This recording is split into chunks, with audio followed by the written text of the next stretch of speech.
Tokenize, let's innovate, bringing answers to the digital state. From finance to games, we're redefining, connecting the dots, the future is shining. We've sort of had this rolling debate for years now. We had a great one in Dubai, and you were very inspirational talking about the power of people to change an industry. And just congratulate everybody yourself in the room here, because the very first time that I was at my conference with Brock, he was the platinum sponsor of the very first Coin Agenda. It was the prior name of Tokenize. That was in 2014. The price of Bitcoin had just dropped below $300. And yeah, we ended up I was like, it's okay, I'm going to rent out this place. I later bought it, but at the time I rented it. And this is a little bit of deja vu. We've tricked it out a little bit since then. It didn't have a lot of these extra features, which, you know, I think, yeah, my goal is to really restore it to the way it was in Tyson's prime of owning this in the late 90s.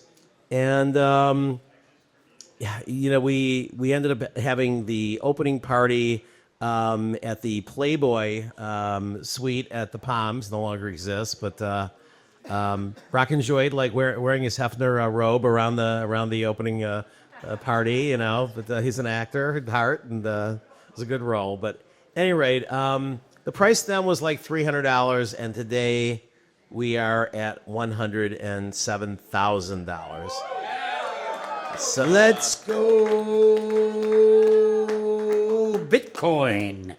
So since this is Bitcoin 2025, we're going to talk about Bitcoin. So Brock, what has changed in the last, let's even say 1 year in terms of Bitcoin? Because it's on a tear. You can feel it in the crowd. So there's the natural evolution of Bitcoin, this unstoppable force. But what's changed more than anything, and for anyone that's been in this business for a minute, when I entered, I spent 6 months in bed at night, unable to sleep, knowing that putting my face on this thing in the early days, as a very high-profile person already, could cost me my life, my liberty, and probably no matter what, I'd be tarred and feathered by the media.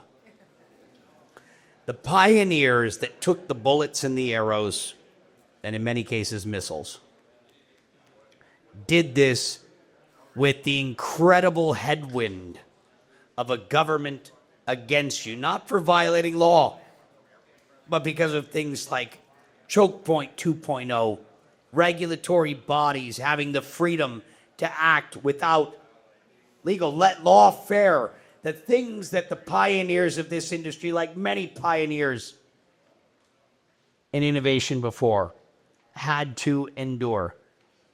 What's changed is we have a government that is finally working with us. March 7th, 2025, I believe is the second most important day in our industry's history. Only second to January 3rd, 2009. We no longer have headwind. We've got tailwind. We've got permission. We've got support. We are no longer those that have to flee this country to build great things, incorporate in other countries. We now have a government that is appreciating the things that we can do for the American people to give financial freedom, financial prosperity, to continue to be the greatest thing in the world that makes this country so great, the capital of ingenuity and innovation. We have permission to build without fear. Without fear. We have permission to build the things that we hold dear, which are the principles upon which this nation was founded. To build a world that's free. For many years, you and I have both been saying that an unstoppable idea whose time is about to come is really unstoppable. And a lot of it has been, now that we're getting a lot of the regulatory out of the way, you still need ease of use. Grandma still cannot use MetaMask, that's for sure. But, you know, the GUI improvements are on their way. And with the institutional adoption, Those in the back. thank you. The institutional adoption that happened very quickly when the ETFs passed and is now expanding to, you know, you hear trillion-dollar money managers now saying you should have 1, 2, 3, 5% of your assets in Bitcoin. That was unheard of a few years ago, unheard of 2 years ago. But to me, I thought that the place that we're going to be in 10 years, and I think now it might be 2 years, 5 years, is that the old concept of having a checking account and a savings account will be coming back, but your checking account is going to be in Tether, and your savings account is going to be in Bitcoin. And I think that I don't disagree. and I think that what is needed is the GUI. And the nice thing is the GUI is already there. It's called Facebook. It's called WhatsApp. It's called your iPhone. I mean, the behavior 10 years ago of you going into a restaurant and someone walking up with the bill on the iPad and you double click your iPhone was unthinkable. Just like PayPal, nobody thought that was going to take off in its early days. You know, the ATM was not around 30, 40 years ago, and now it's ubiquitous. And so the day that we're able to go in and just get, however it goes in there, a wallet full of digital currency, whether it starts as stablecoins and one-click trades at market price to Bitcoin, or you just simply say, I want to trade it for Bitcoin when it hits this amount, that's your savings account and your checking account. And if it's on the iPhone, which I think it will be, and you can also send it to anybody who's a Facebook friend or an Instagram contact or WhatsApp instantly, just those two companies having the ability to go and move 1 billion people, 2 billion people into the digital currency reality will be a game changer. It will go and, you know, really stress the banks. It will mean that merchants have the opportunity to say, yeah, you want to use your credit card? Great. Add 3.2%, free for digital currency. And thoughts on that, Brock? Well, there's no stopping us now. Our only limitations are our beliefs, ourselves. Back to the earlier comments of we're no longer fighting against the government. And that's where we were. The government is now with us. The only thing that can stop us now is ourselves. The future is ours. There's no whining, only winning. And it requires your participation. And continually, as Vice President J.D. Vance said yesterday, we aren't done. This is only the beginning. You got to stay involved. No more apathy. Our government is ours. Of the people, for the people, by the people. So as the people, we only fail when we quit. And there's no quitting this great nation and our collective future for the generations that follow. This is our responsibility. We will respond responsibly, courageously. And so, I mean, there's so many ways that every one of you can play this out and the ways that you can participate. Find your gift, find your purpose, your passion, and find the things that matter most to you and do it. Don't hold back. There's no going back now. We're brave and we're bold, or you wouldn't be here in this room.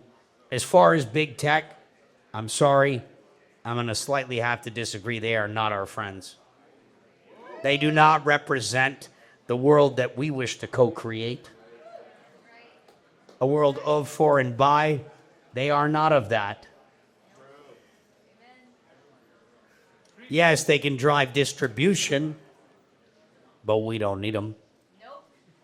And back to our current administration, They know what they did last time and the time before that. And they're going to have their hands full being responsible and accountable for their actions.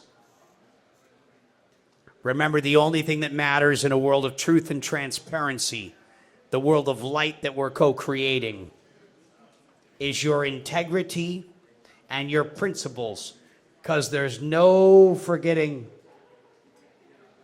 Be your best possible selves in everything you do, because we are living in a world where everything is available and eventually going to be on chain. And remember, the only thing that matters, you change the world by changing yourself. Be the change you want to see in the world and show up in the best possible way, because there's no escape. And by the way, that's not saying that we don't make mistakes or have to learn lessons, but take it accountably. Clean up your messes that you make. This is the world we're going to co-create. And part of that is know where you are in the cycle, right? We're in a bull market now, but don't get high on your own supply. If we're at 250, This is the Scarface house, is it? there is a Scarface replica or sort of like thing in here, but no, it's the Tyson. Dun-dun-dun. So there's a pull to push someone, I suppose, but yeah, no, it's the problem has been that particularly this last cycle, but a little bit the cycle before, you end up like getting this always up, right? And then irresponsible leveraging, and that's what caused all these bad players or just irresponsible players. In the back again. If you need to talk, walk outside. We got a big outside. In front for the Tigers and in back with the Koi. So, thank you. And so, and so basically, you know, if we're responsible and you know, prices will go down, bubbles will pop, but it doesn't need to go and take, you know, millions of innocent bystanders with it if we're not being irresponsible and we're not looking out for the people who are using our products. But that's, by the way, back to responsibility, right? Technology is amoral. Is neither good or bad. It is a tool. How we use it determines the impact it has and the intentions, like money, which is often what this industry is focused on. Money is just a form of stored energy. Energy, as Bruce Lee would say, it wishes to flow like water because it's a current. See?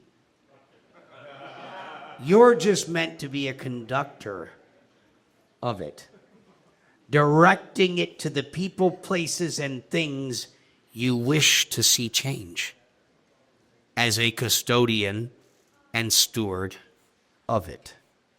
It's a water energy. That's why we call it a riverbank. That's why we talk about freezing your assets. That's why we talk about cash flow, currency. That is the energy of this system. And know what your responsibility is and how to use it. This is the greatest wealth transfer in the history of humanity. Power, which comes with great responsibility, is in your hands. Use it responsibly. Understand that it is yours temporarily. Make a change. Be the change. You have an opportunity to create. We don't have to have a dystopian future. We can have something closer to utopian. We can create something more akin to heaven on earth. The power is yours.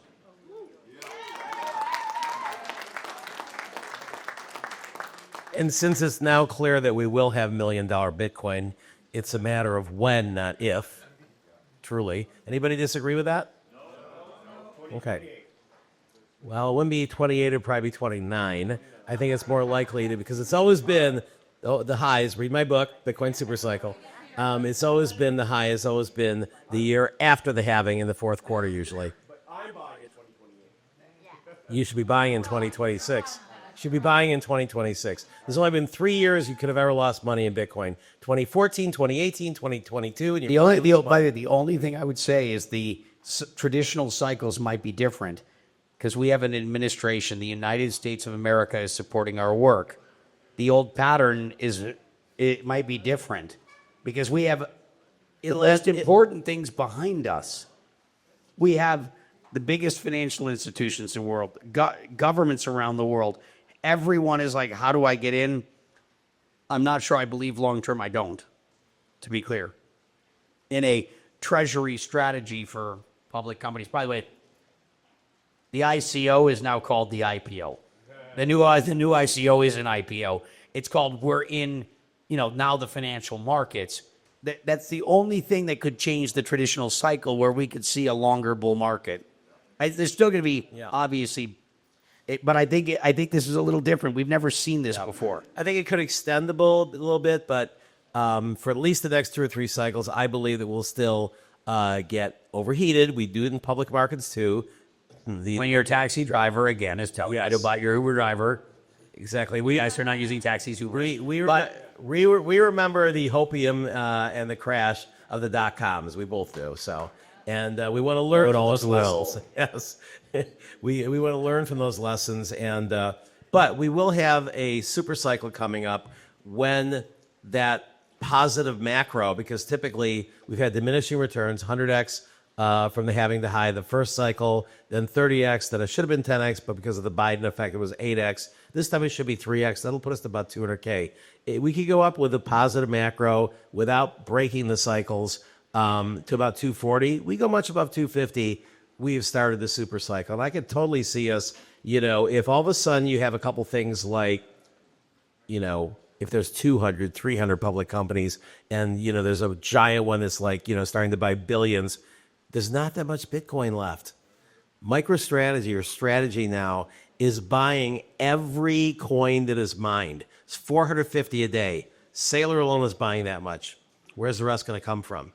When the other industries like, mobile phones, the internet grew, great. We made more devices. We made giant companies richer like Cisco and Microsoft. Bitcoin has no obsolescence. And it has no extra supply. You can't make more. You're not going to find it on the moon. No, there is just moon. There is one thing, and I'm not a fearmongerer, and I'm not concerned about it because we are the front line. Like we are the best of the best in class. We are those that think about the future, are curious, and act upon it. But I'm going to turn a question around. Q-Day. Yes. Quantum. Quantum was 20 years away until recently. It's likely this decade. Most people are now pinpointing it at 2027. I think that's early, but there's some bright minds working on it. And for those of you who are staying for the conference, I believe we have probably one of the best panels and keynotes about quantum that's ever been done. I think it's got more folks than even this conference had talking about quantum. We have the legendary David Chaum sitting here in the audience. By the way, I just want to add, because I'm pretty confident not everyone here in the room knows David Chaum. You should. You should. David Chaum is sitting here. David Chaum was the most cited in the Bitcoin white paper. He is the one that originated this concept and idea, the godfather of godfathers upon which all of us are here in the room. I'd like to hear one more time a round of applause for David Chaum.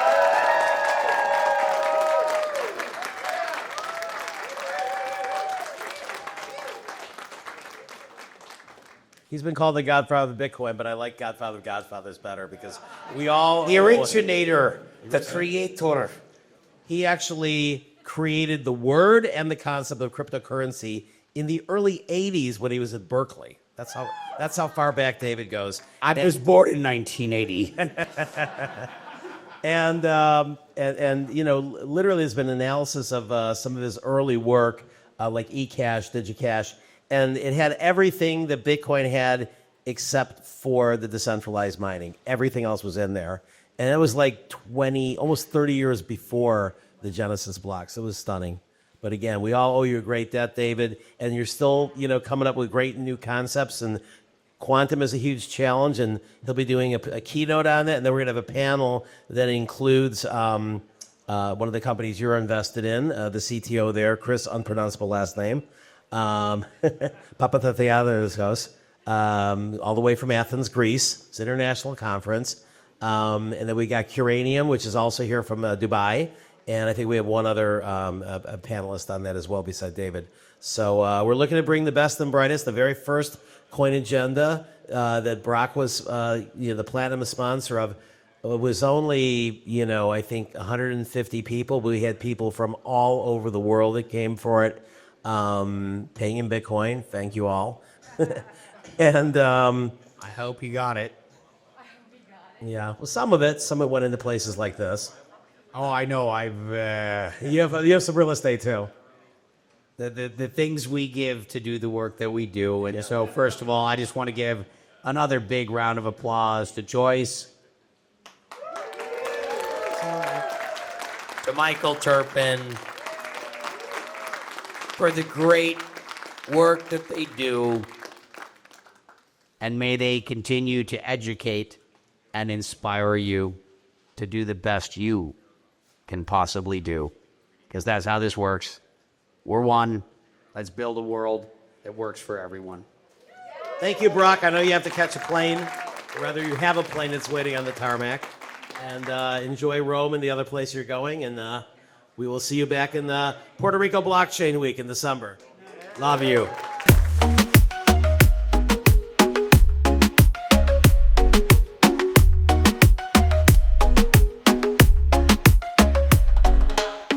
Innovate, bringing assets to the digital state. From finance to games, we're redefining, connecting the dots. The future is shining.